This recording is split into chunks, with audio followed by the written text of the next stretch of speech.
You're tuned in to a Grown Folks production. In the mix with the commish, Nate. And welcome in to Press Pass Live, your weekly OMFL podcast show. Thanks for tuning in. I'm your host, the commish, Nate. And as always, let me welcome in my buddy over here. Make sure I hit the right button this time. The commissioner of the Deuce and owner of the Atlanta Falcons, Mr. Maniac. How you doing today, buddy? Doing good, man. Been a crazy weekend, crazy day. I know you've had a crazy day as well.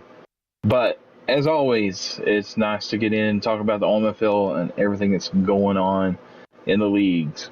It has been just one of those days, right? We all have them. We all go through them. It is just one of those days, but I am glad to be here talking about the OMFL as I did not have things loaded up, but I'm ready to do this. I feel like I gotta adjust this back to a two-man booth, and we'll talk about that a little bit later today. But let's do some recapping, and then we're gonna do some what to watch for. We got some OMFL news today. We're gonna crack open the OMFL kitchen today. Mr. Maniac designed our show, which I am very thankful for. I get tired of doing those things. I like to mix it up, get a different idea in there. So we're going to be frying, we're going to be baking, and we're going to be scrambling some teams and some players. We're going to be talking about buyers and sellers, and then we're going to open up the OMFL mailbag. Lots to talk about. My goodness. So let's just jump right into it, Mr. Maniac. Let's do a recap for weeks 2. That's right. We're going to do a recap for week number 2. I'm going to hand that one off to you. All right. So recap for week 2. We set it out today. You and I are going to both talk about a game from each week, 2, 3, and 4. First off, though, we're going to talk about week 2. Just kind of looking at some of the matchups. Won't take a whole lot of time looking at. Well, we had a really good game with the Bills and Mounties. I don't know. The Bills have been really red hot, but the Mounties look like they had a pretty good game. Orlando kind of blew out the Houston Texans, but Texans are getting on a little bit of a roll. Giants, they had their first win of the season, and so far it's been their only win. A lot of good games. Our game, was a really good game. That was in overtime, I think, so that was a really good one. And I don't know which one you're going to talk about, so I don't want to go a whole lot over these. My guy can't help himself. He's like, he picked his one game, and he still's like, oh, I still got to tell you about all these other ones, though. I want to talk about them all, but man, we'll be here for 4 hours. And the Cowboys, 31 points on the Rams, just a shellacking. Cincinnati put up 27 on the Panthers. We're seeing the Las Vegas Raiders kind of go up and down. But the game I want to talk about this week, though, is the second game on the weekly agenda here, whatever. The Arizona Cardinals at the Miami Dolphins. This game was a slugfest. It was like so many points scored in this game. Miami actually got the win here, 55-42. Where was the defense? Nowhere to be found in this game. The Cardinals had 500 yards of offense. The Dolphins nearly had 500 yards offense. Both teams had good rushing yards. The Cardinals had 400 yards passing. He's got a really good quarterback. The Dolphins really had 355 yards passing. That was really good. First downs, though, this is kind of a point that 26 first downs by the Cardinals, 23 by the Dolphins. There was no defense. They were getting a first down. They were getting yards at will in this game. Not a whole lot of turnovers by the Dolphins. But you look at the Cardinals, they had 6 turnovers, and they put up that many points. So, oh my goodness, what if they had not turned over the ball so much? That could have been a different story there. But that has to be the point of this game turning the way it did, with the Dolphins getting the win. Kind of looking at your players that made a difference in the game. Obviously, Henry had 4 touchdowns for the Cardinals, but he did throw 6 INTs. That is a lot of picks. And like we've talked about, you and I, you cannot win in this league turning the ball over. It's just impossible. Um, but man, what a great showing. Both teams put up a lot of points. We all know Gordon Hitchens there for the Dolphins. He's always in the top leaders so far this Madden, putting up points, putting up touchdowns. The interception ratio is always pretty well even killed with this guy. He's usually 3-1 on his touchdown to interception ratio. But he put up a clinic to this game. 80% really was on point and the difference maker in the game. Now, rushing yards, both teams did manage to get some rushing yards, but did struggle. But you look at all those passing yards and who was catching those touchdowns. The young wide receiver for the Cardinals seemed like he kind of had a stellar day this game. 8 receptions, 157 yards. So maybe this is kind of an indication that Covington for the Cardinals is going to be a key weapon along with his other wide receiver that he drafted, Little. Both those guys are dynamic. Seem like he's going to get more touches in this season. But you look at the Dolphins, really their key is to spread the ball around. They've got so many weapons, a lot of speed. And so he gets it to Hill, he gets it to Waddle. And then he's got his new toy at the tight end, Njoku. And he picked him up in free agency, so he's making an impact already with 65 yards on a touchdown this game. Defense, though, again, we talked about really defenses didn't show up, but on the same key too, Miami's defense did show up for as getting the turnovers. Holland had 2 interceptions. Terrell had 2 interceptions. Ramsey had 2 interceptions. And it's like, you get an interception, we're going to double it. But again, this game, you look at it, it was one of those games like a lot of guys. Some guys like the defensive battles, some like the offensive battles. But this one definitely did not disappoint in excitement. There was some kind of craziness going on. It seemed like all game long, a lot of points scored, a lot of chain moving. Like I said, when you got over almost 50 first downs between both teams, there is not a whole lot of stoppage in that game. So anyway, that was my highlight game. And I think both these guys definitely know how to play offense. Yeah, and Miami being able to capitalize off of all those turnovers really helped them actually kind of squeeze out a win there. I wanted to talk about Chargers and Chiefs. I did not get to finish fully watching this game, but what I understand, and maybe you know better than I am, and you can correct me, but the Chargers scored late in this game and decided we're going for 2 to win this game. Ended up getting like picked off or something in the end zone. Ended up losing this one 31-30, 378 offensive yards for the Chargers, 298 for the Chiefs. Chargers really struggled getting the running game going, did great in the passing, but a balanced attack from the Kansas City Chiefs. Only 1 turnover, which is a little bit compared to the 7 that we just looked at in the game that you covered. 4 first down conversions from both of these teams in a very close time of possession. Just came down to who can make a couple of more plays than the other one. Herbert, 4 touchdowns, 315 yards. Patrick Mahomes, though, only 133 yards. Now, he did pass for 68%. He only was sacked 1 time. He didn't turn the ball over, but the Kansas City Chiefs were getting it done on the ground. Tyree Harden, 3 touchdowns, 139 yards.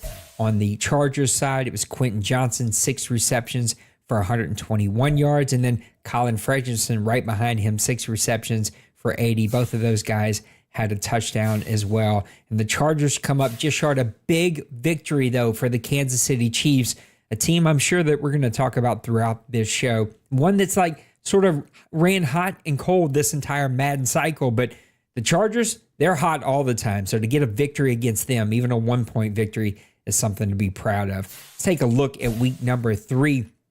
A lot of really good games in this one. Mounties and Patriots.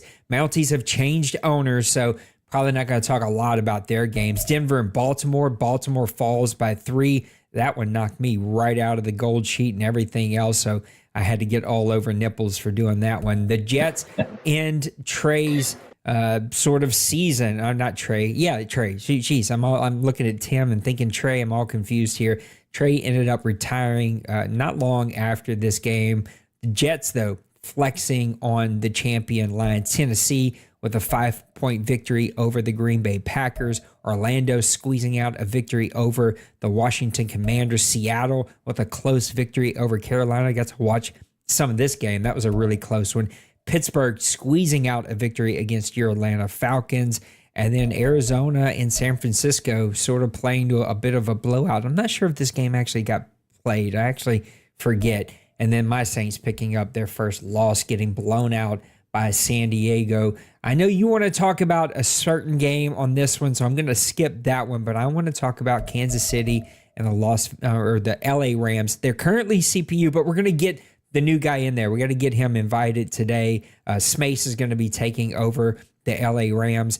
But Kansas City now piling a couple of big-time victories up on top of one another. 452 total yards, 119 rushing yards, 333 passing yards. So the balanced attack last week against the Chargers, we now seen one go a little bit heavier with Patrick Mahomes having a hell of a day, 350 yards passing, 1 touchdown, 1 interception. He was sacked twice. One thing we know about Shiloh is he brings the heat, he brings the blitzes, comes after you. Harden, 21 for 89 and 2 touchdowns receiving. Rashad Noel, 4 for 116, no touchdowns on the day. And then looking at the defense really quick, the sack leader was going to be Vander Esch and Young. They each picked up 1, and then 2 interceptions, 1 from Young on the Rams, 1 from McDuffie from Kansas City. But Kansas City, even against the Rams, as Shiloh moved over to his new team with the Mounties, getting a big victory and piling one up on top of one another. What's the game you want to look at in week number 3?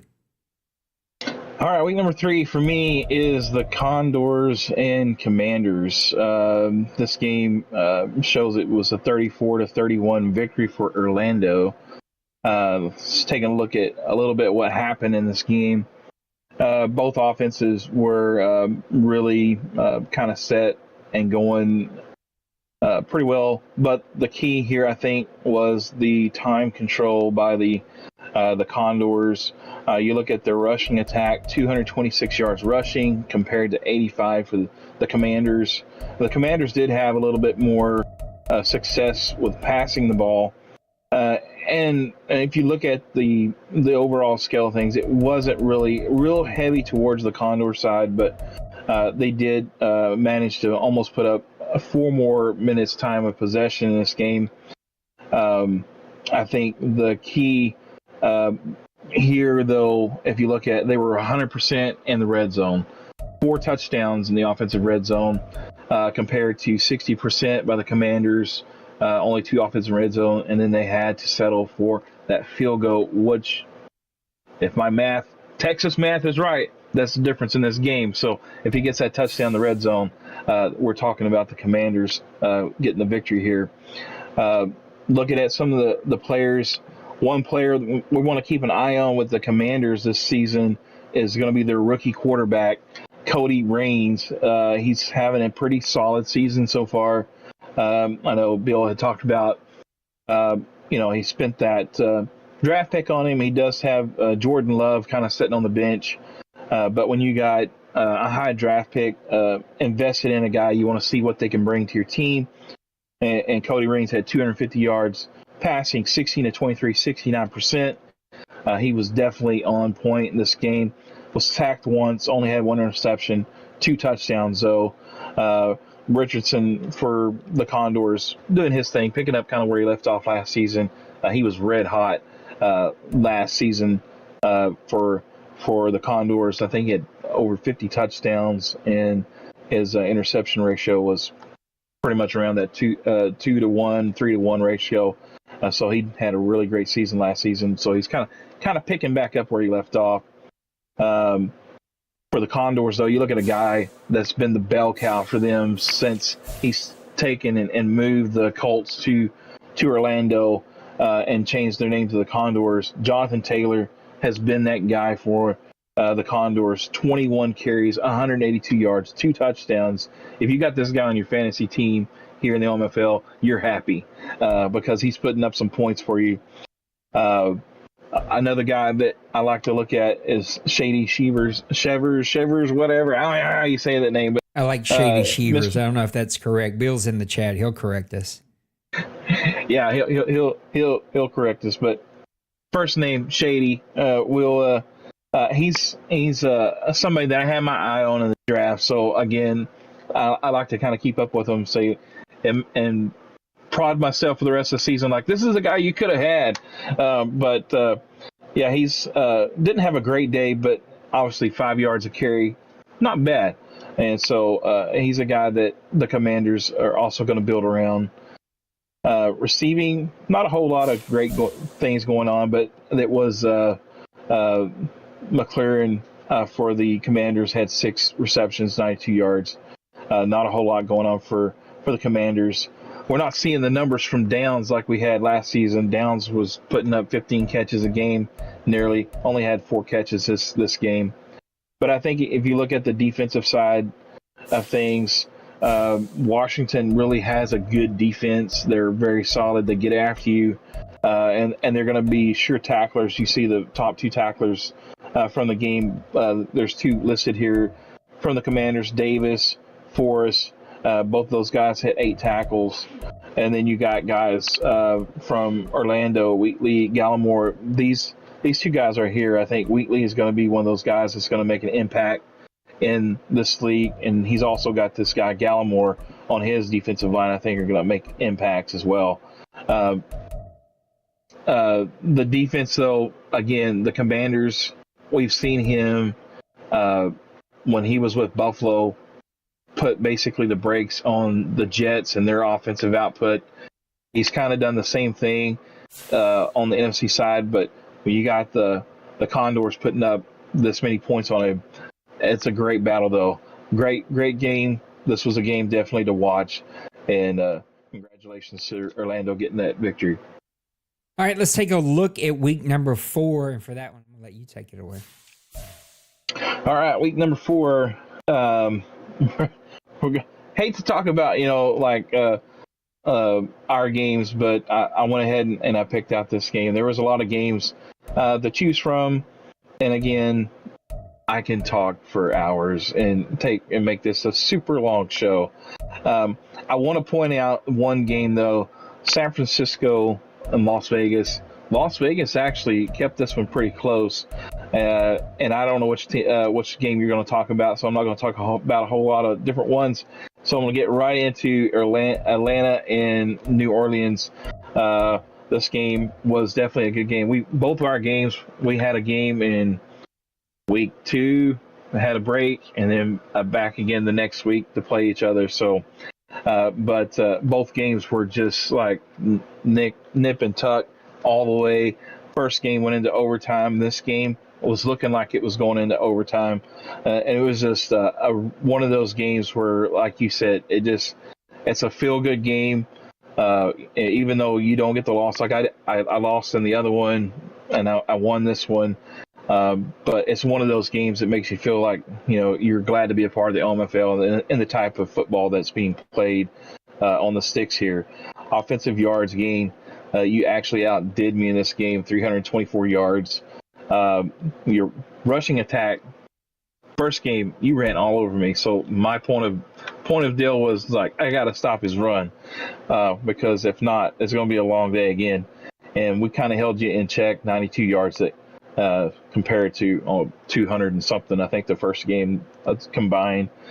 Offense, I think the big story looking at this, not even in the stats, because both you and I both were not very good in the red zone. If you look at the red zone percentage, 16 for you, 25 for me. We kind of struggled. First downs, we were almost kind of like the same 16 across the board for us, and we kind of struggle on third down conversions as well. But the big story was I benched Colt in this game. Parker Colt took a seat. I started the second-year player Hayden Moore. He got his first start, and he didn't do too bad. He definitely had a couple of bad moments, but he did pretty well. 15 to 24, 3 touchdowns. Did have the 2 interceptions and was sacked 3 times. Man, your defensive line was coming after me all game long. It seemed like.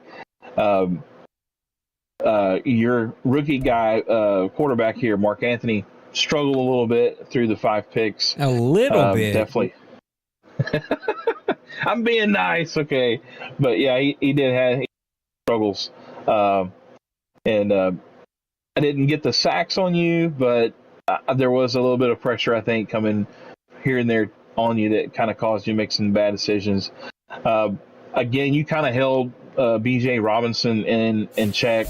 You kept him to 78 yards. I did have a little bit more success than I did the first game, but no touchdowns scored by any of the running attacks by the team. So this was all produced in the air. I want to give you definitely props. So your offensive line has improved so much from last season. Your wide receiver core is one of the hardest across the board to cover because you've got weapons at least 4 deep that can pretty much stretch the field. So it's very tough to guard your wide receivers. Drake London did have a pretty good day. Not a lot of yards, 85 yards, 5 catches, but he did have the 2 touchdowns.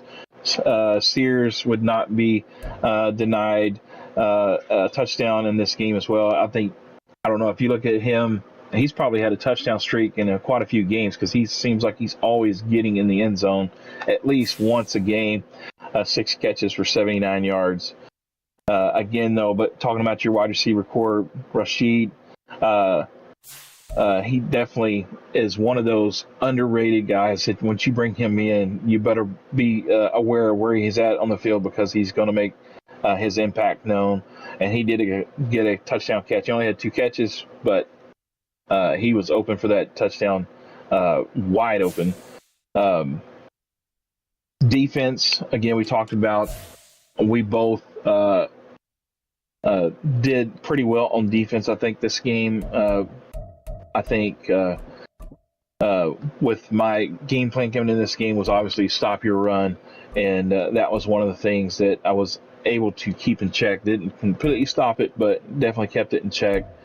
And the guy that helped me a lot in this game to do so was Nwasu. He had 3 tackles for a loss. He was definitely in the backfield. He was actually chasing the quarterback a couple times, putting pressure on you. So that was like one of my big players. And a guy that's really stepped up for me this season compared to last season, Adrian Shepard. He had 2 picks in this game. I think he's pretty much, matched his total for interceptions already at this point from last season. So he's definitely stepped up. Looking at both our teams, I think we're both definitely struggling. We're still kind of middle of the road right now. But I think both teams are looking bright for the rest of the season and the rest of this Madden. So, but this was a good game to watch if you're just a fan of the OMFL. Yeah, it was a good game, and I feel like I've been punched right in the mouth the last 2 weeks, so we got to get concentrated here. We threw them 9 interceptions in 2 games, just like it is just snowballed on me, and so I got to get focused and get going again. We wanted to talk about the Baltimore Ravens and the Desperados. Baltimore with a 33-27 victory over the Desperados. So he lays a complete egg that destroys the gold sheet and then comes back and beats an amazing team in Little Koch and the Desperados.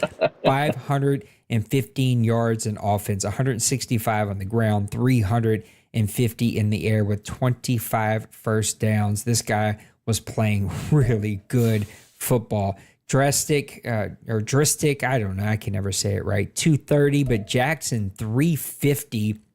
He did throw a pick, but he was not sacked at all. Lake had a pretty good game with 15 for 88. But Melvin Riddick, the rookie, 7 for 117, no touchdowns. Zay Flowers, 5 for 116.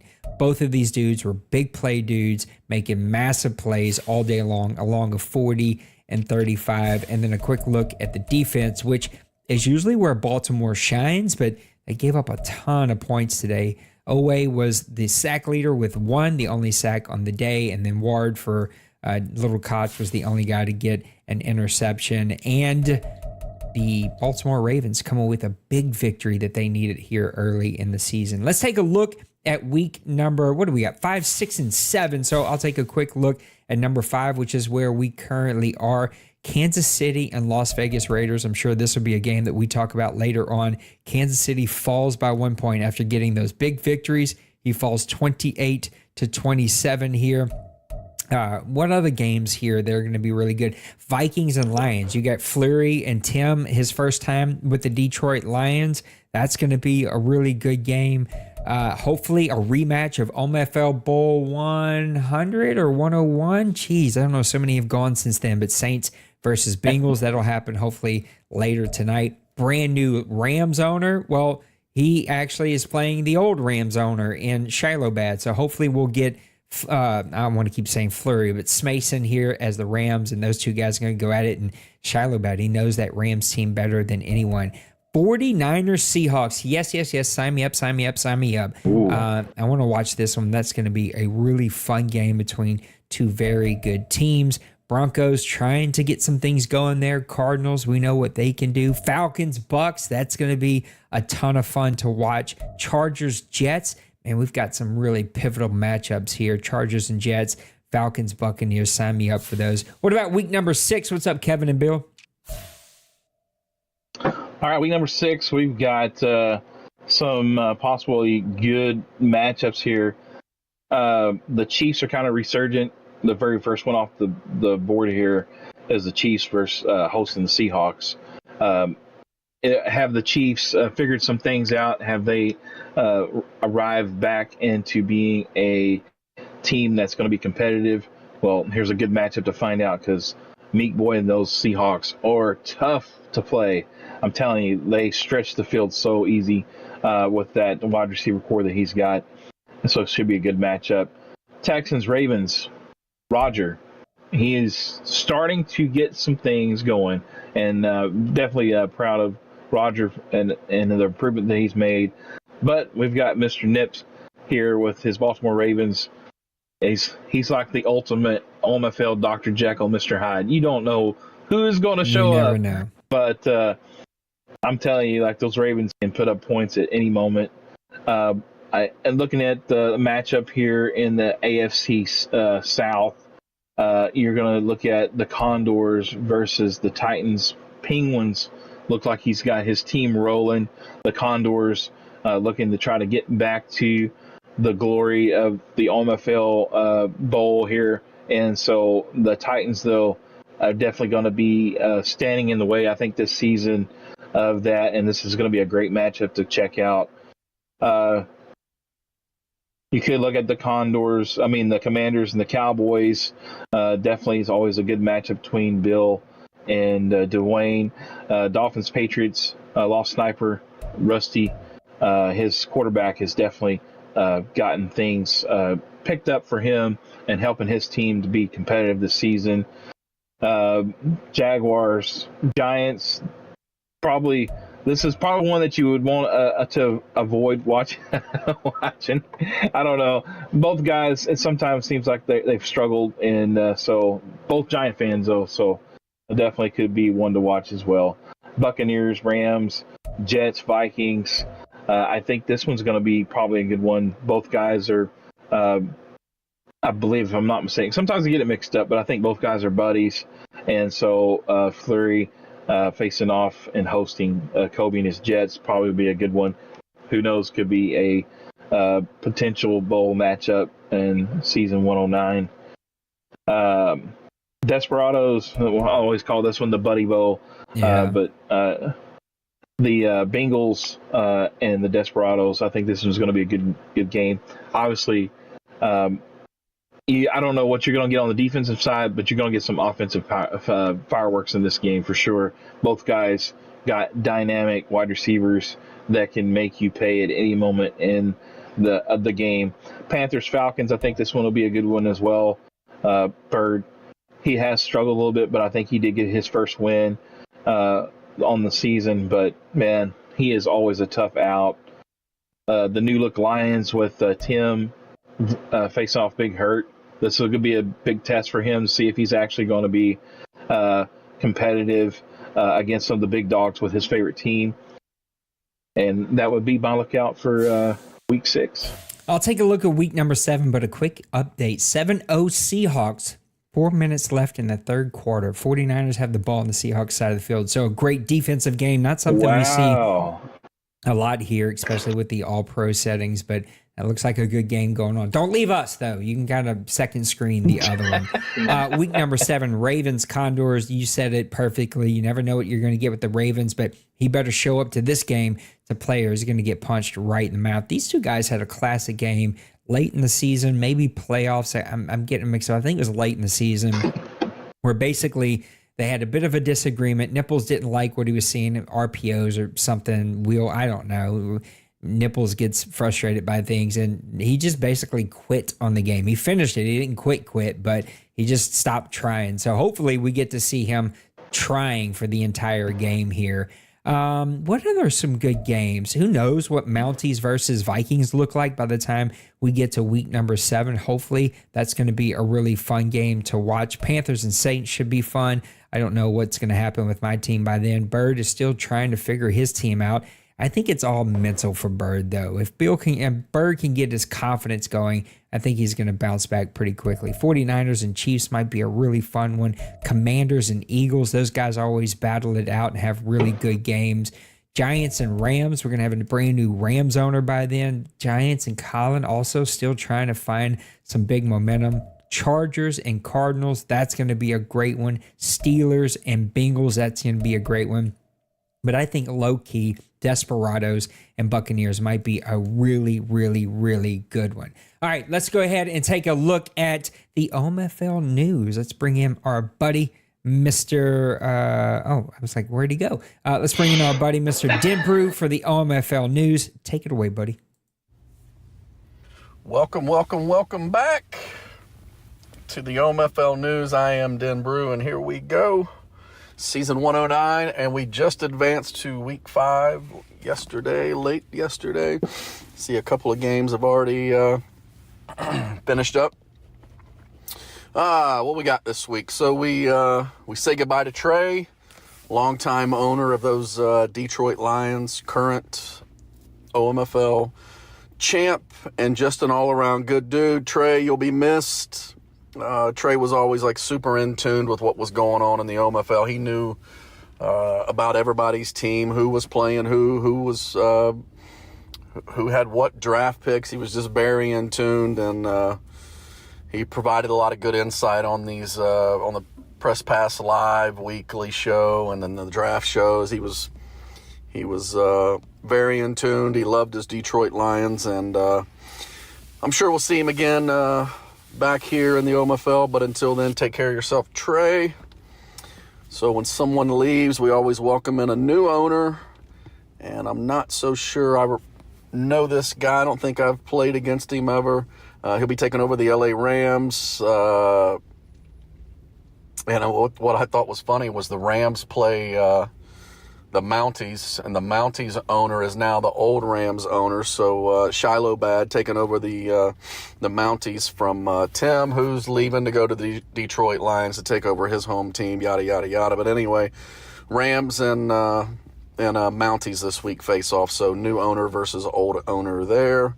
Segment 2 coming up. We're going to take a look at some rookies and see what's going on there. But until then, I'm going to throw it back to Nate and Maniac. See ya. Thank you, Mr. Denbrew. Appreciate you. It's funny that Denbrew was here on audio with us in spirit, but he's in chat physically. So a lot going on. Good to see the chat finally popping off and waking up over there. I was wondering where everybody was for Press Pass Live. All right, let's go to the OMFL Kitchen. This is a segment that our guy Maniac designed for us. We're going to talk about fried bacon scrambled.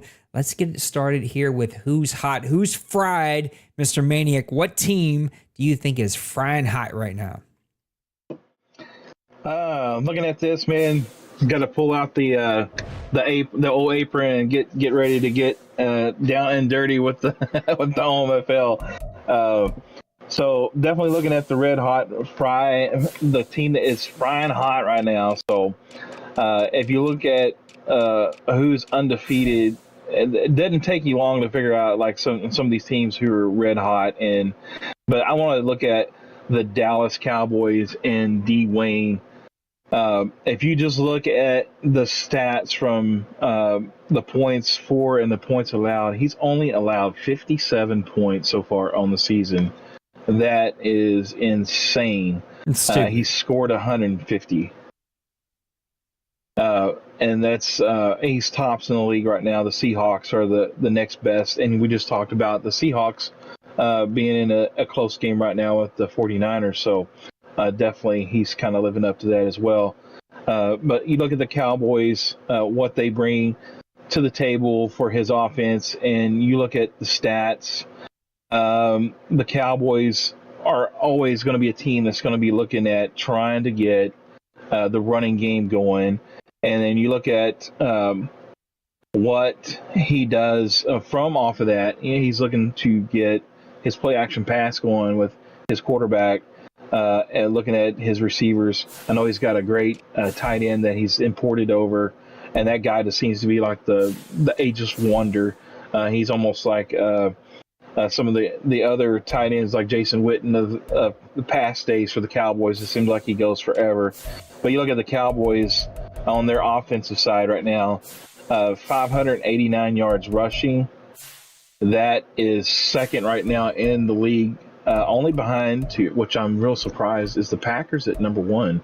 But the Cowboys are the top rushing team as far as being that hot spot right now in the OMFL.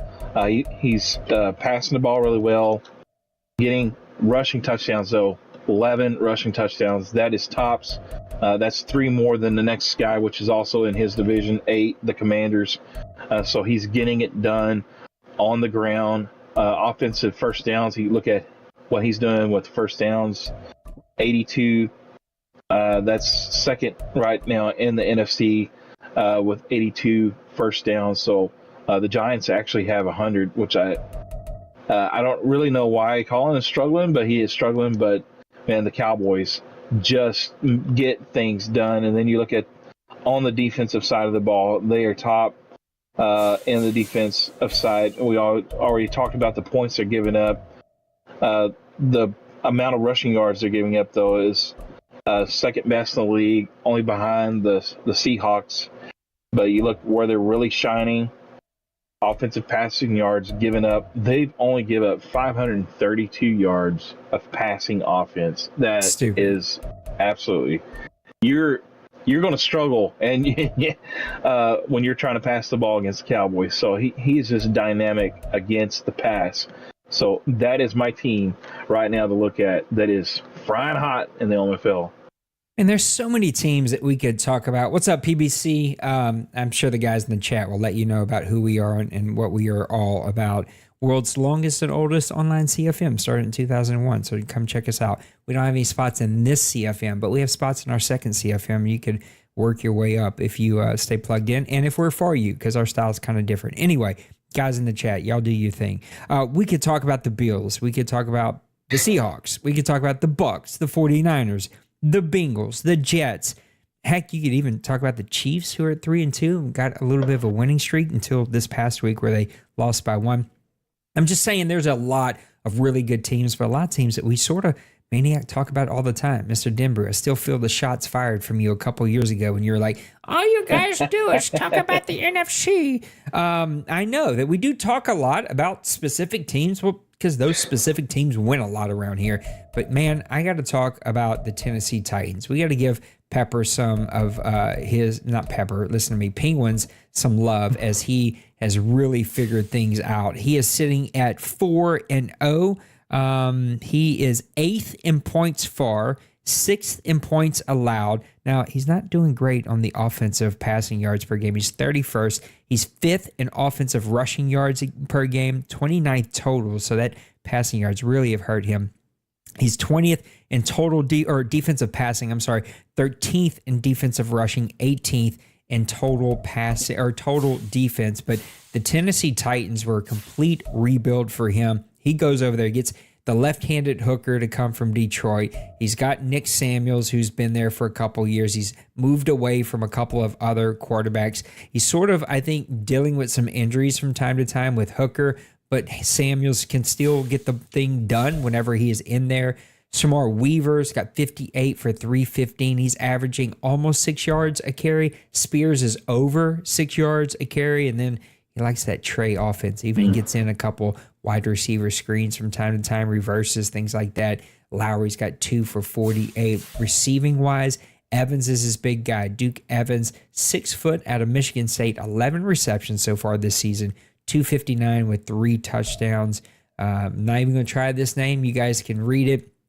And this tight end's got 6 for 96. Myers, 5 for 96. So, in other words, he knows how to spread the ball out. And anything I've learned about Penguins is he plays really good defense. He's going to attack you in specific spots where he knows that he's got the upper hand. And on offense, he's going to be very efficient. He's going to be looking for ways to sort of pick you apart. And you've got to give it to him. A roster that isn't going to be one of the top-rated rosters in this league, and yet he finds himself at 4-0. All right, what teams are baked? There's like sort of almost there, but not quite there. Teams that are like right on the cusp of being really, really good. There's a lot of teams that we could talk about, and we've already talked about a couple of them here today. And I think there is the team that you're going to talk about, which would have been mine. I think that team is going to be a ton of fun. The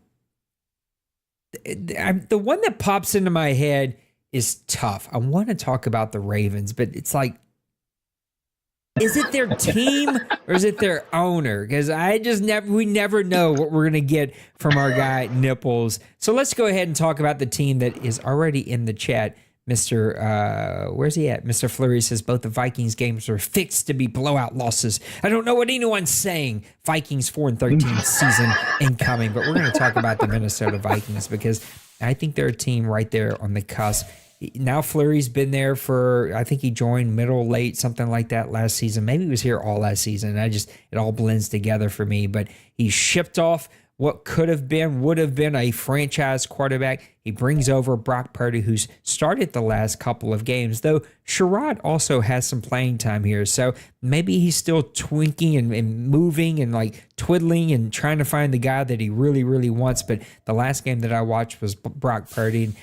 A small arm, but a pretty accurate arm. An offense that's still trying to get there. Still a quarterback away, but one that has a pretty good run offense in Tyler Algiers. He's got almost 250 yards, only a 4.7 average, but he's got some potential there. Shaq Massey, he's then been there now for 3 seasons. He's got 107 yards.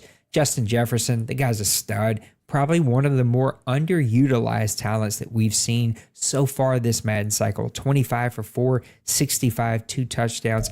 Hockenson still getting it done, 15 for 254. And then on defense, he's got some pieces over there. Sign a free safety, has 34 tackles to lead his team, 1 tackle for loss. His sack leader is Denzel Pollard, a defensive tackle out of Oklahoma, and his interception leader is my guy Cardell Flott. Loved him at LSU. He was so much fun. He's now got 3 interceptions there for Minnesota, and I think they're one of those teams that has a schedule that's going to favor them. He's got to get the quarterback thing, and I think ultimately that quarterback thing for so many of us is sort of just a mental thing. It's like make a decision, stick with the guy, stick with what he does well. Maybe that guy's Brock Purdy. Maybe he goes back to Sherrod. You had some quarterbacks when you were in Minnesota for a little bit there, and we've seen like what that offense can look like whenever you get a quarterback. I think Minnesota is right there on the cusp. And with that said, I'm going to turn it over to you. All right, man, that was a great pick for your baked team here. My team that I'm looking at, that's baking in the oven. We're poking it, seeing what's happening. Is it ready to mature, or are we going to have to bake it a little longer? And so the Desperados are my team that I'm going to look at here. I think Maniac, I can't speak for everybody, but I got to say I'd like to be baked a little bit longer. Just baked it all on a Monday Yeah, would be good. me too, man.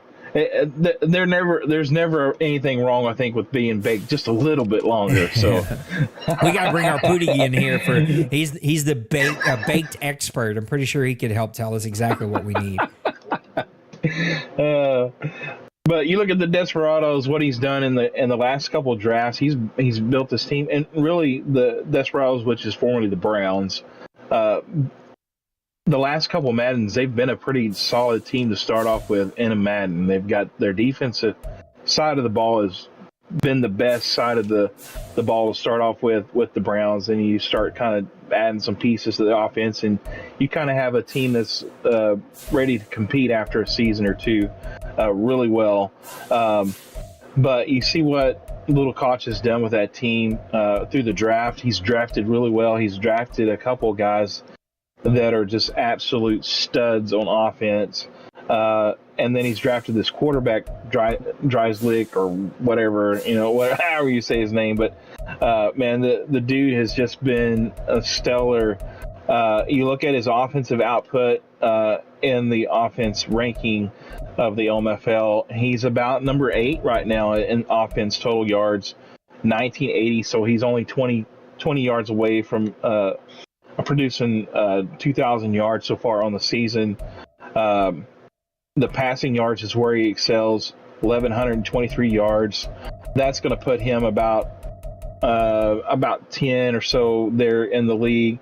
He's also putting up some decent rushing yards, but where he's really excelling, he's actually putting up almost 30 points a game.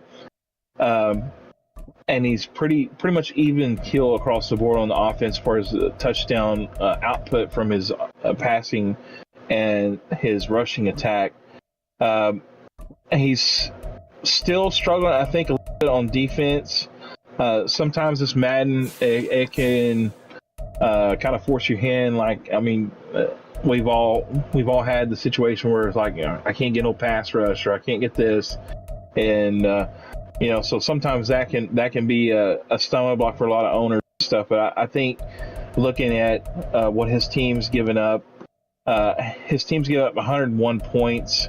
That's gonna be about middle of the road. But when you look at the teams that are ahead of him, a lot of that can be skewed, because when you look at the Cowboys and then the Seahawks only giving up 50 and 60 and 70 points.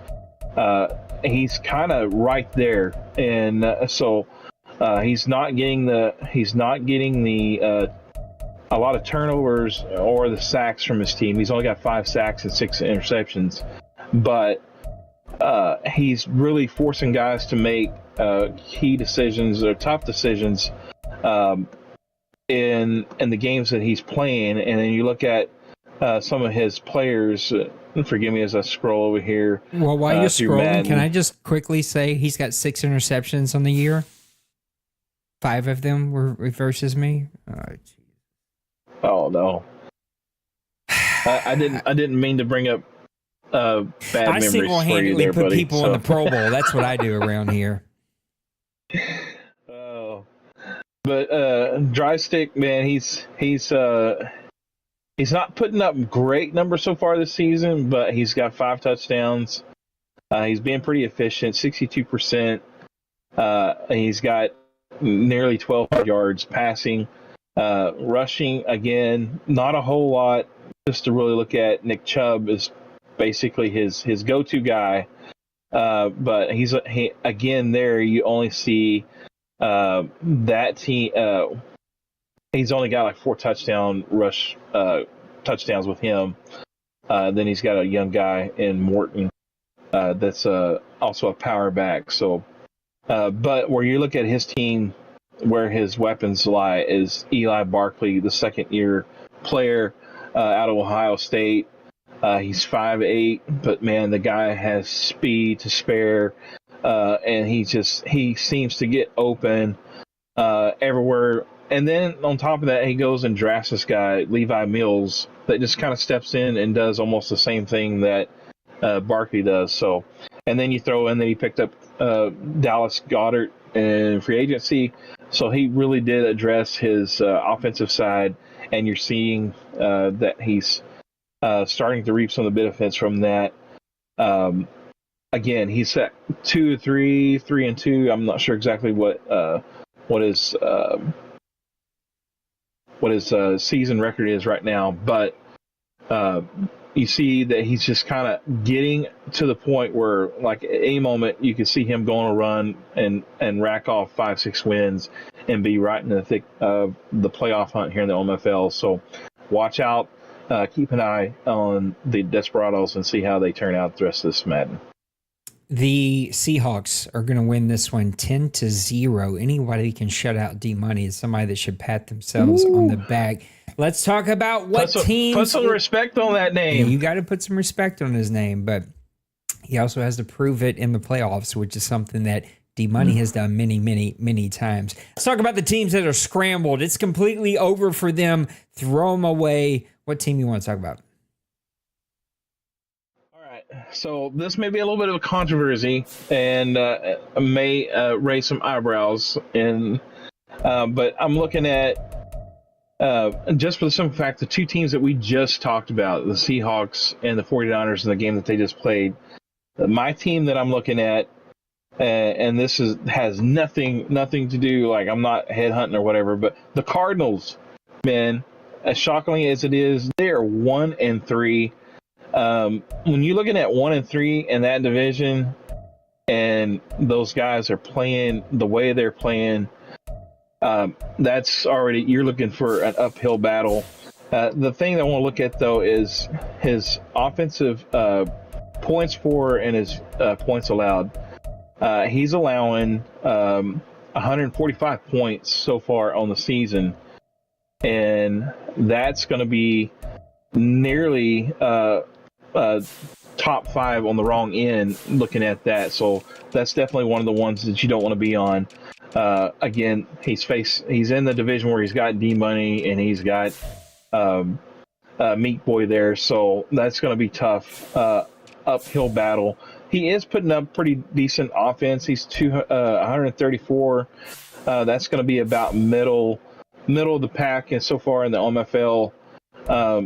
But really, when you're looking at a team, what he's added, where he was at last year, you're seeing a little bit of regression. And of course, we talked about fried bacon scrambled. This team's kind of looking like they're scrambling a little bit. So looking in at some of the player stats from this team, when you look at his quarterback, I know that's the spot where really he's played well in seasons past with his quarterback play and also his wide receivers. He really gets his wide receivers involved. Looking at Austin Henry, though, he struggled a little bit so far this season. He's only hitting 62% of his passing. He's 8 touchdowns compared to 14 interceptions, so he's turning the ball over. And we didn't see quite that much of a turnover from him, I think, last season.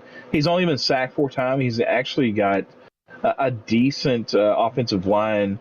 But again, another spot where you see him struggling a little bit is in the running attack.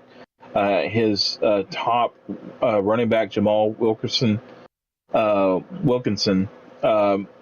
was just really in the top 5 to 10 last season, this Madden. But this season he's struggling a little bit. He's 49, 256 yards. Maybe he's not putting a lot of emphasis on the running attack.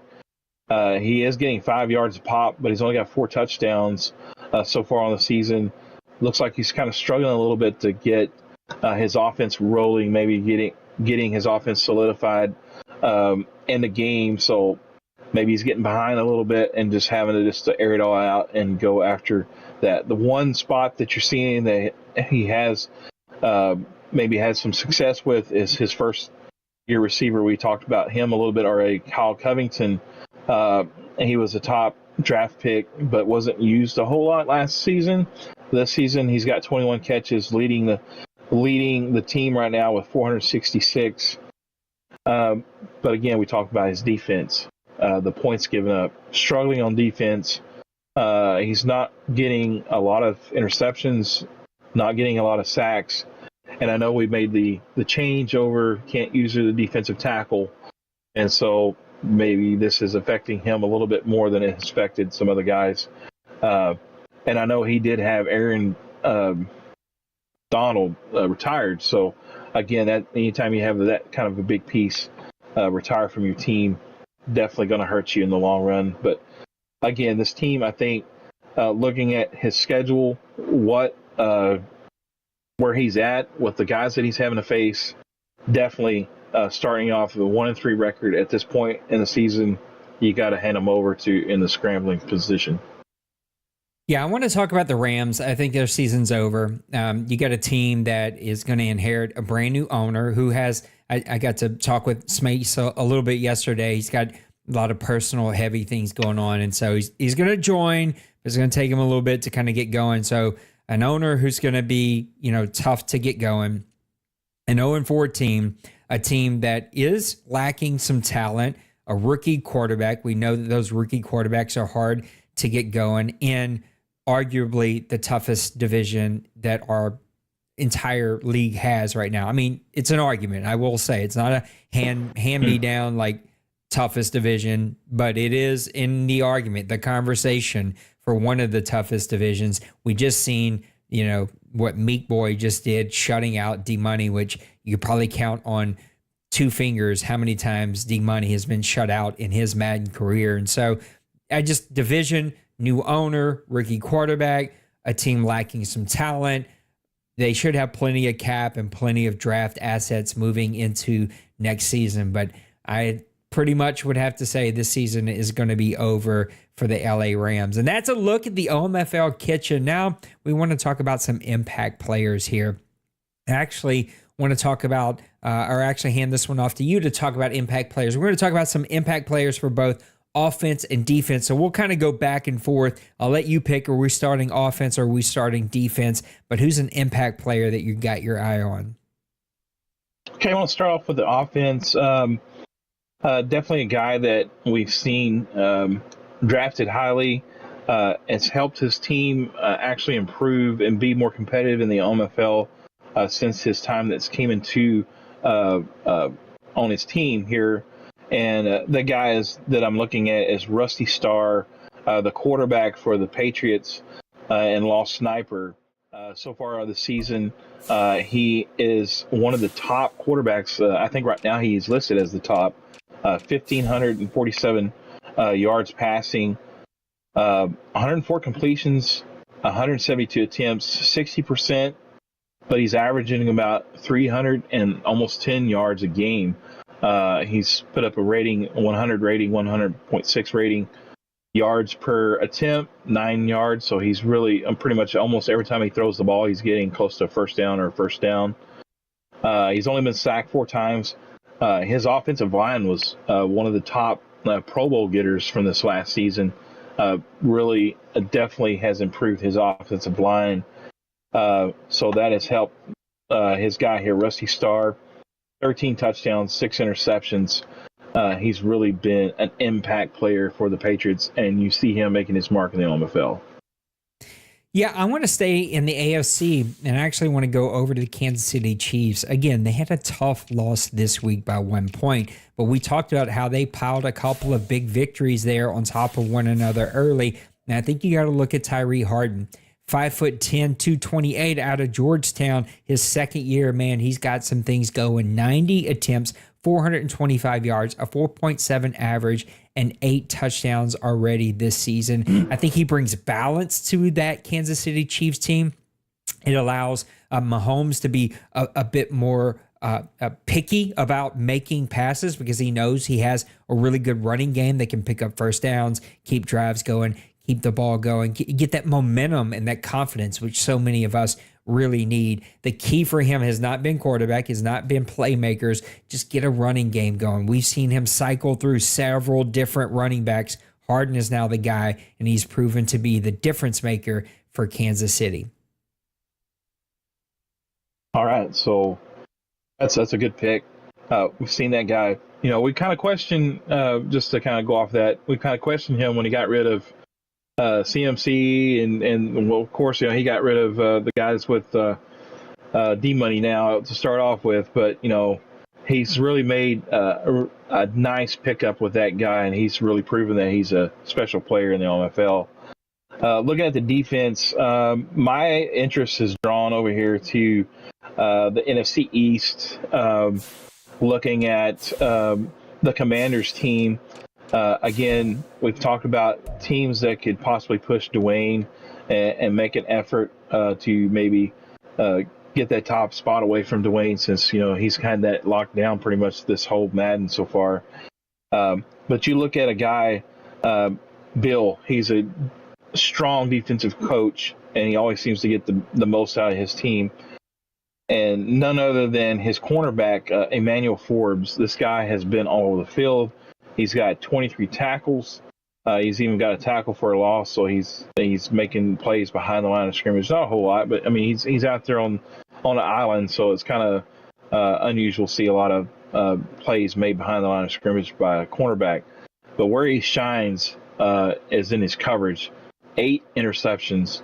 He's had those 8 interceptions. He's also got 1 touchdown off of those interceptions. And he's also got 3 deflections. This Madden's kind of hard to get any kind of deflection thing to rate, and he's got 3 of them. So I've seen a lot of top cornerbacks not even have a deflection, which is crazy. But he's definitely locking down that side for the Commanders, making it tough on the opposing teams to get their passing game going. So if you play the Commanders, you better watch out for this guy, because he is an impact player in the OMFL. I absolutely agree. PBC, thanks for the chat. The guys are in there trying to help. So I'll run through a couple quick things. I got to get back to the show because we're already, an hour and a half deep? Oh, no, a little over an hour deep. So we've done pretty good here in the second half. So you got to be 18 or older. If you are, the link to our Discord is in the chat. You join, follow the steps. The Deuce is the league that has openings. This guy right below me, Mr. Maniac, or if you're vertical, right next to me, he is the commissioner of the Deuce. You have to read our rules. We play pretty differently, and so you got to make sure that you're cool with it. It fits your style, what you want. You got to take a quick quiz that just lets us know, hey, I actually read this stuff. And then you got to play a board member to show that you are willing to play by our rules. If all that is good, then they get you a team. You play in the Deuce for a little bit, kind of show that you're active, that you can play by our rules, that you're good. And then as an opportunity comes open, we offer slots to the Deuce first before we look outside of that. So the OMFL is full. We don't have any openings. You got to start the Deuce. If the Deuce is not your vibe, we have the NBC. They play more open. It's just kind of a different style. It's click. You can do kind of a normal play league with sim rules. And so if you're looking for something like that, the NBC might be for you, or maybe none of those Madden leagues are for you, which is cool. We got shooters. We got all kinds of other stuff. Anyway, I've already over-talked it. Join the Discord. Follow the steps. It'll walk you through everything. I want to talk about the guy that you talked about a little bit earlier, and that is the Dallas Cowboys and Micah Parsons. You being a Dallas Cowboys fan with the Dallas Cowboys shirt on, you know this guy in real life is an absolute monster. And in the OMFL, it is absolutely the same. Micah Parsons already has 8 solo tackles, 7 assists, 15 total tackles, 8 tackles for loss, and 7.5 sacks this season, leading the OMFL. He has helped that defense only give up the 53 or 58 points that he's given up this season, start out the 4-0 or 5-0 start that he is already off to. And so he is getting it done for the Dallas Cowboys. And when Dwayne can put pressure on you with that guy, play as the middle linebacker, shut down the middle of the field, I mean, there's not a whole lot else that you can do. You start scrambling, throwing picks, trying to figure out how to attack this guy. Dwayne is one of the tougher owners here, if not arguably top 3 toughest owner to be able to attack on offense, and Micah Parsons is helping him get it done. All right, we got buyers and sellers before we get to the trade line and the OMFL mailbag, but before we do it, let's bring in our dude, Mr. Dimbrew, for the OMFL news. It's so hard to talk and look and do things, and I'm getting it done. Here we go, Dimbrew, take it away. Welcome back, segment 2, and as promised, I'm going to take a look at some rookies. Looking at some rookie quarterbacks. We got 5 rookie quarterbacks that have seen some decent amount of playing time, and they are on the struggle bus. Combined, these 5 rookie QBs, 11 touchdowns, and they've thrown 31 interceptions, so a little bit of a struggle for all of the rookie QBs. Stat-wise, anyway. Rookie running backs. Not a lot of numbers jumping off the page on the rookie running backs, but is it Cheevers out there in D.C. with 7 touchdowns for the Commanders, and then we got Burton over in Arizona. He's averaging a little over 7 yards a carry there, so decent production. Nothing eye-popping at running back as far as the rookies go. Wide receivers, couple guys making some noise. Taven Lambert for the 49ers, having the best season among rookie receivers. He's got 31 catches, 585 yards, and 9 touchdowns. The 31 catches is by far the most.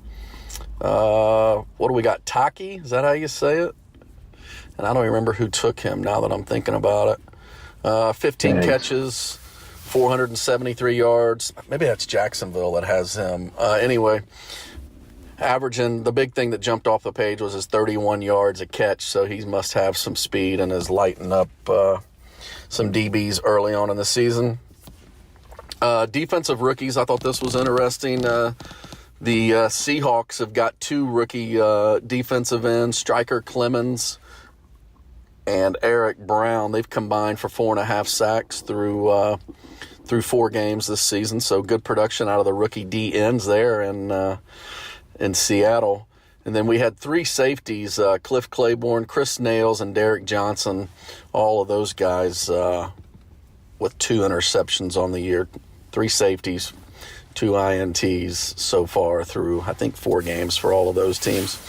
Booze and brews. So brew for the week, I got to give it up to the folks that are undefeated. The Bills, I think they just went to 5-0 last night. The Buccaneers, the Cowboys, the Seahawks, the 49ers, and the Titans, all undefeated. So cheers to all of you guys. And my lone boo was John Cena. I don't know if you guys saw that last night. My wife's a award show watcher, so we had the Oscars on last night, and he did like a shuffle out onto the stage. He was basically naked, had a winner's envelope over his stuff, and he just made us all look bad. I don't care what you look like. John Cena looked like he was put together, chiseled out of stone or something. But yeah, he made us all look bad. So my boo to John Cena for making the rest of us dudes look bad. He don't do that. All right, that's all I got. See you. Thanks, Mr. Denbrew. I did not watch the awards show. I was just waiting to hear somebody got smacked. And thanks, John Cena, for showing your dong on national television. Appreciate you doing that. But probably gosh. 32 out of 32 owners here, or 31 out of 31 owners could embarrass me. So it doesn't take John Cena of the world to do that. Let's talk about buyers or sellers. Then we're going to open up the OMFL mailbag. We got to get going here. So we're going to do one buyer, one seller. Buyers are a team that we think here just 1 or 2 moves to get over the hump right before the trade deadline and make a run for the playoffs. Sellers, teams that need to turn their attention to season 110 and start to relieve themselves of assets and gather maybe some draft assets. Let's talk buyers or sellers here. I'm actually going to go sellers first, and I think it's going to be the Detroit Lions. Tim got his favorite team, but he didn't build them. They're the best team on paper, overall-wise, offense-wise, defense-wise. They are absolutely loaded, but Tim is freaking out about the cap situation that he has inherited. And you can see already in the chat, he's looking to move some really big names. Tim, make sure you get value, okay? You don't always get value for some of the trades I've seen you do. This is a prime opportunity for you to take over a really great team, your favorite team, and get rolling here and get some wins under your belt and turn things around there in Detroit. I mean, they are the champion, the defending champion, so we're believing in you. But I look for him to be a seller as he's a bit worried for next season already. Who's your first buyer or seller? Man, that's a great pick. Definitely glad to see Tim get his favorite team, and he should be set for next Madden because they're going to have a good rating to start out with. Looking at the team, same division, looking at the NFC North, I'm looking at the Packers, looking at their cap space right now. He's still negative $560K on cap space right now. And then looking at what he's doing in the season right now, and then looking at all the contracts he has on coming up that he's going to have to be signing, I don't know where he's going to get the cap space. So he needs to be looking at selling, moving some of these guys, possibly making some room on his team to compete again next year. I know he's got Jair Alexander, he's up for contract. Several other guys that are just probably going to be hard for him to make spots for. We've seen him make some moves in the past, so again, though, I definitely see the Packers being a team that needs to be a seller and make some moves, even if it doesn't help him now for this Madden, but maybe he gets a draft pick that he can take for an import for next Madden or something. So. For buyer Maniac, I actually want to go in a little bit of a weird direction just to be a bit different here. I'm going to say the Mounties. The Mounties need to be a buyer. You got a brand new owner taking over a team that isn't just, they're just a couple of moves away. You've got Cash over there, who's a playmaker on defense. He's got some wide receiver ability. Like, he's got some really good players. You have the number 1 draft pick this past season playing out at cornerback. So he's got some assets. He likes to be aggressive on defense. And so he is in a winnable division now. He has got assets. He's got cap room. He needs to be a buyer. He's 1 or 2 moves away from making a run at the playoffs. Now, I think he also needs to be a bit calmer on his play calling. Like, I think if he just played a bit more, not as aggressive on defense, he could maybe pile up a couple more wins. But he has the prime opportunity here with the old Chicago Bears, now Mounties. They've been through 100 different teams. They've moved around a whole bunch. But he is just 1 or 2 moves away from making a run. Who's your buyer? All right, my buyer, looking at this guy, he's a former champion, just a couple seasons removed. You're looking at the Condors. I think looking at some of his guys he's got coming up for contract, they're getting older, and I think he can stand to get a little bit younger. But also he's got quite a few that are coming up for contract, and so maybe look at moving some of these guys, but also buying in some guys that are maybe got a couple years left on their contract. He's got $50 million in cap space. I know he's probably got a couple guys that he wants to re-sign, but a lot of guys that he's got are kind of fringe guys, and maybe if you can pick up another impact guy for your team at a certain spot, one of these fringe guys are there that's going to eat up maybe $15 million of your cap. Why not go ahead and maybe make a move? Look at a guy that maybe he's going to cost like $20 million on your cap, but he's also going to be a really impact player at that position that could possibly make a big difference. One, I think, would be looking at cornerback, and then I also think that maybe he might want to look at possibly on linebacker. I think he's got a couple of guys that are really good, but maybe if he gets somebody to go along with, I think it's Shaq Lawson or whatever, but one of those guys that he's got on there, if he gets another guy to go with him, you're talking about a totally different front seven on that Condors team. PBC, thank you, bro. I appreciate you. PBC has joined the Discord, Mr. Maniac. He has the Deuce fan. I'm pretty sure he is the Deuce fan. Let me just double check that before I just say that. I'm pretty sure he has the Deuce fan. He has the Deuce fan. He's reading the rules. So Maniac will take over, the board will take over and help walk you through the steps, PBC, as soon as we are finished. And we do need to land the ship because I heard a grandbaby in the front. I don't know why she's here. The dog in here is now whining. She wants to go see the baby. So I need to pee. I've needed to pee for like an hour. So we do need to land this ship. I put a couple of questions in the mailbag on hold. So Little Koch will come back to your questions. There's somebody I held last time. Bronco Man, we're going to come back to your question. I promise. The clock means we're going to come back to it. Let's answer 2 of Bill's questions. I think they're quick, easy, and pretty good questions. Bill says, with Trey's departure from the OMFL and Tim Lyons and Shiloh Bow Mounties now filling out the NFC North, how do you see the NFC divisional race unfolding in season 109? Can none of them make it? I don't know. I suppose if I had to pick, though, it would be Vikings with the Mounties pressuring him. I am praying. I am hoping. I want Tim to prove me wrong. I want to see him win. He's got his favorite team. But, boy, he's got so many people on the trading block right now. I don't know if he's going to have a team to finish out this season. Tim's shipping them all out of there. Don't mess up a good situation you got going here, Tim. I like the Vikings to win it, but look for Mounties. If he makes a couple of moves, chills out on the defensive blitzing, calms down with his play calling, he's going to push the Vikings. But I think this one's for the Vikings to win. Tim, do not trade with D-Money. Do not trade with D-Money. If D-Money slides in your DMs, you should already think, that's probably a bad deal for me. D-Money ain't looking to help nobody but D-Money.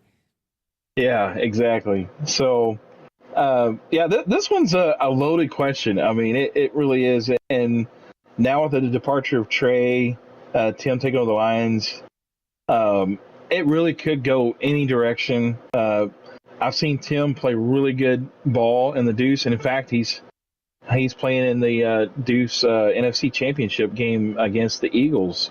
Nice. So he's been able to play really well with his Lions. So I would be interested to see if he can have that kind of success over here in the OMFL.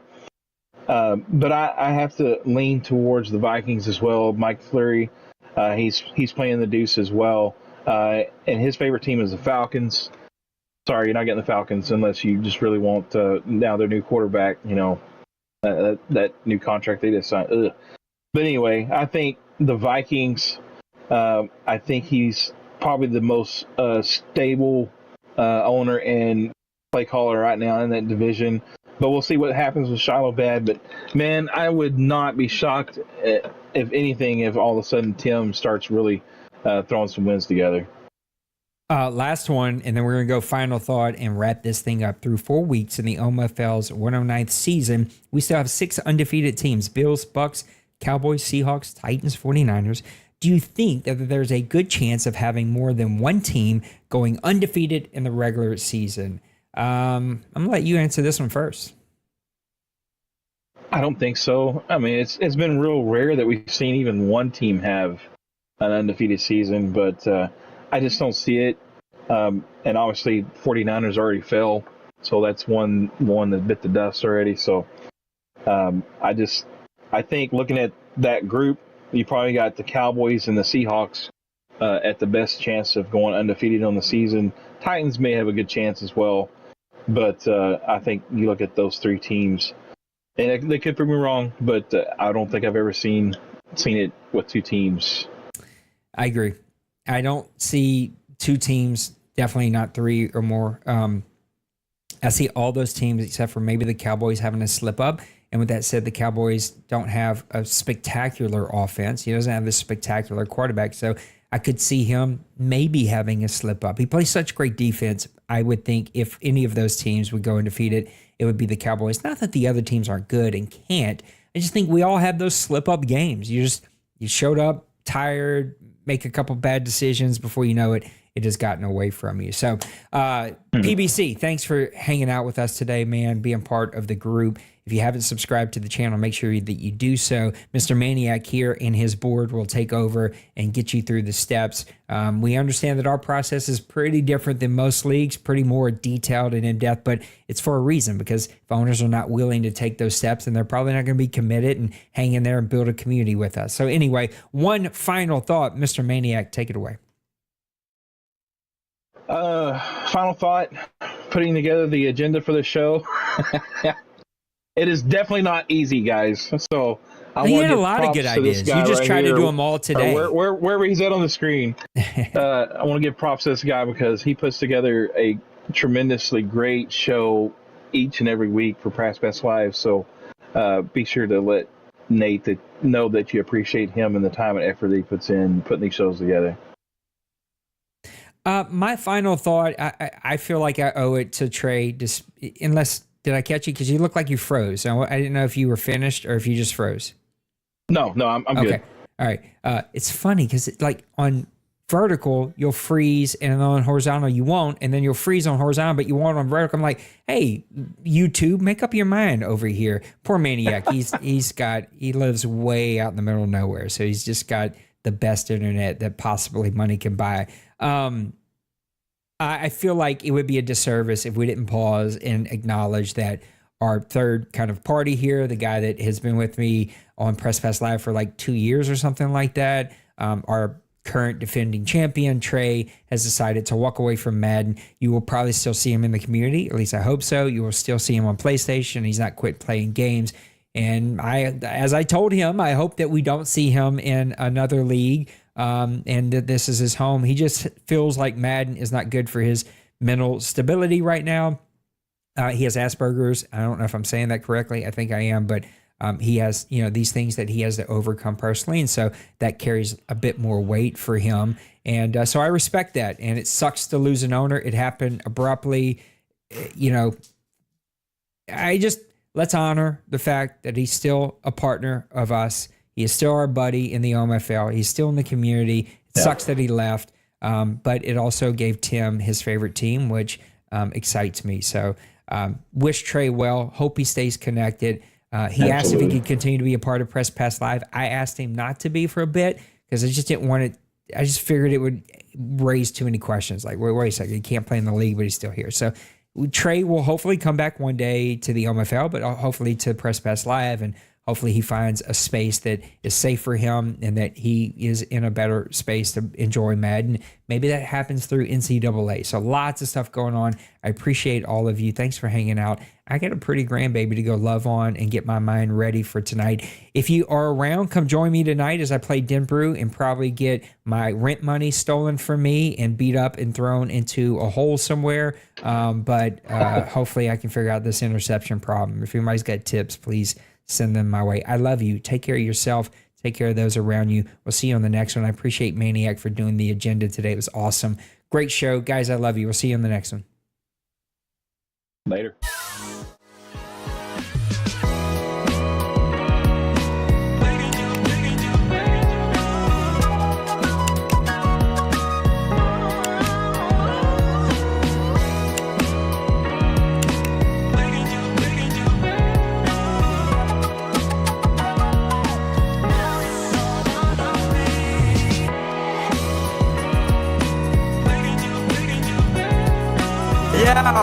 Smash that like and subscribe.